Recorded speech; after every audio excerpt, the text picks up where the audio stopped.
ನಮಸ್ಕಾರ ವೀಕ್ಷಕರೇ, ಕಲ್ಪತರು ನ್ಯೂಸ್ಗೆ ಎಲ್ಲರಿಗೂ ಆತ್ಮೀಯವಾದ ಸ್ವಾಗತ.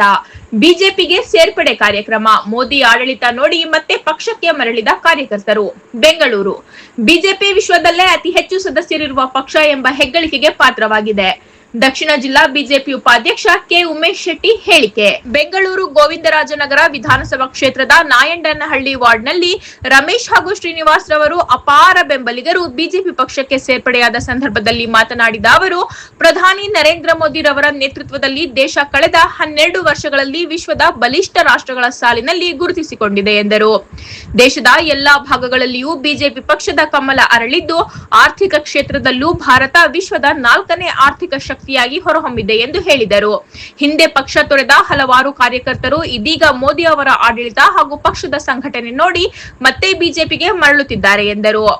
ಇರಾನ್, ಇಸ್ರೇಲ್ ಹಾಗೂ ಅಮೆರಿಕ ಯುದ್ಧ ಪರಿಸ್ಥಿತಿಯಿಂದ ಬೆಲೆ ಏರಿಕೆಯಾಗಿದ್ದರೂ ಕಾಂಗ್ರೆಸ್ ನಾಯಕರು ಬಿಜೆಪಿ ಸರ್ಕಾರದ ವಿರುದ್ಧ ಸುಳ್ಳು ಪ್ರಚಾರ ಮಾಡುತ್ತಿದ್ದಾರೆ ಎಂದು ಆರೋಪಿಸಿದರು.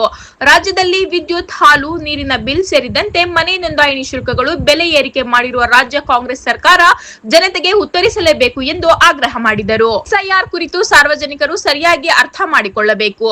ನಗರ ಪ್ರದೇಶಗಳಲ್ಲಿ ಕಡಿಮೆ ಮತದಾನವಾಗಲು ಕೆಲವರು 2 ಕಡೆ ಮತದಾರರ ಹಕ್ಕು ಪಡೆದಿರುವುದೇ ಕಾರಣವಾಗಿದ್ದು, ಇದಕ್ಕೆ ಕಡಿವಾಣ ಹಾಕಲು ಎಸ್ಐಆರ್ ಜಾರಿಗೆ ತರಲಾಗಿದೆ ಎಂದು ತಿಳಿಸಿದರು.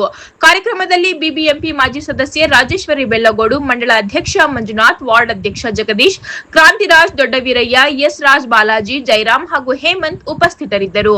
ವರದಿ ಇಂದ್ರಕುಮಾರ್ ಡಿಕೆ, ಕಲ್ಪತರು ನ್ಯೂಸ್. ಆ ಕೆಲಸನ ಉಮೇಶ್ ಅಣ್ಣ ಮಾಡಿಲ್ಲ. ಎಲ್ಲಾರನ್ನ ಒಗ್ಗೂಡಿಸ್ಕೊಂಡು ನಮ್ಮಂತ ಮಹಿಳೆಯರನ್ನ ಸೋದರಂತೆ ನೋಡ್ಕೊಂಡು ನಮ್ಗೆಲ್ಲರಿಗೂ ಕೂಡ ಕೆಲಸ ಕೊಟ್ಟು ಕೆಲಸ ಮಾಡುವಂತ ಕೆಲಸಗಳನ್ನ ಕೊಟ್ಟಿದ್ದಾರೆ. ಯಾಕಂದ್ರೆ ಮುಂದಿನ ಸಾರಿ ಗೋವಿಂದರಾಜನಗರದಲ್ಲಿ ನಮ್ಮ MLA ಗೆಲ್ಬೇಕು, ಅದು ಉಮೇಶ್ ಅಣ್ಣ ಗೆಲ್ಬೇಕು ಅನ್ನೋಂತ ಆಸೆ ಇದೆ. ಉಮೇಶ್ ಅಣ್ಣ ಈಗ ನಿಮಗೆ ಗೊತ್ತು, ಈಗ ಏನ್ ಕೆಲಸಗಳಾಗ್ತಿದ್ದಾವೆ, ಏನು ಕೆಲಸಗಳಾಗ್ತಿಲ್ಲ ಅಂತ. ಸೋಮಣ್ಣ ಮಾಡಿದಂತ ಕೆಲಸಗಳೆಲ್ಲ ಸ್ಥಗಿತವಾಗಿದ್ದಾವೆ. ಅವಕ್ಕೆಲ್ಲ ಜೀವ ತುಂಬುವಂತ ಕೆಲಸನ ನಮ್ಮ ಉಮೇಶ್ ಅಣ್ಣ ಮಾಡ್ಬೇಕಾಗಿದೆ. ಅದರಿಂದ ನಾನು ರಾಜಕೀಯ ಇರೋವರೆಗೂ ನಾನು ಉಮೇಶ್ ಪ್ರಸಾದ್ ಜೊತೆ ಇರ್ತೀನಿ. ಇನ್ನೂ ಆರಾಮಾಗಿ ಮನೇಲಿ ಇರ್ತೀನಿ. ನಾನು ರಾಜಕೀಯಕ್ಕೆ ಬಂದು ಗಳಿಸ್ಕೊಂಡು ಜೀವನ ಮಾಡಿದ್ರೆ ಹೊಟ್ಟೆ ಹೊರಿಬೇಕು ಅನ್ನೋ ಅವಶ್ಯಕತೆನೇ ಇಲ್ಲ ನನಗೆ. ನನಗೆ ದುಡಿಯೋಕ್ಕೊಂದು ಕೂಲಿ ಇದೆ. ಹಂಗಾಗಿ ನಾನು ರಾಜಕೀಯದಲ್ಲಿ ಇರೋವರೆಗೂ ಉಮೇಶ್ ಪ್ರಸಾದ್ ಜೊತೆ ಇರ್ತೀನಿ. ಅದು ಎಂತ ಶಕ್ತಿ ನನಗೆ ಡಿಸ್ಟರ್ಬ್ ಮಾಡಿದ್ರು ನಾನು ಡಿಸ್ಟರ್ಬ್ ಆಗಲ್ಲ. ಇದು ಈ ವೇದಿಕೆ ಮೇಲಿರುವಂತಹ ಮತ್ತು ನಿಮ್ಮೆಲ್ಲರ ಪರವಾಗಿ ನಾನು ಇಲ್ಲಿ ಪ್ರಾಮಿಸ್ ಮಾಡ್ತಾ ಇದ್ದೀನಿ. ನಮ್ಮ ನಾಯಂಡಹಳ್ಳಿ ವಾರ್ಡ್ನ ಎಲ್ಲ ಮತದಾರ ಬಂಧುಗಳು, ಬಿಜೆಪಿಯ ಸಕ್ರಿಯ ಕಾರ್ಯಕರ್ತರುಗಳು ಈ ಸಭೆಗೆ ಬಂದಿದ್ದೀರಿ. ಇವತ್ತು ನಾಯಂಡಹಳ್ಳಿ ವಾರ್ಡ್ ಅಂತಂದ್ರೆ ಹಿಂದುಳಿದ ಜನ ಇರುವಂತ ವಾರ್ಡ್. ಇಲ್ಲಿ ದಿನನಿತ್ಯ ವಹಿವಾಟುಗಳು ಏನಂತಂದ್ರೆ, ದಿನ ಒಬ್ಬ ಕೆಲಸಕ್ಕೆ ಹೋಗ್ತಾನೆ, ಆತನ ಸಂಬಳ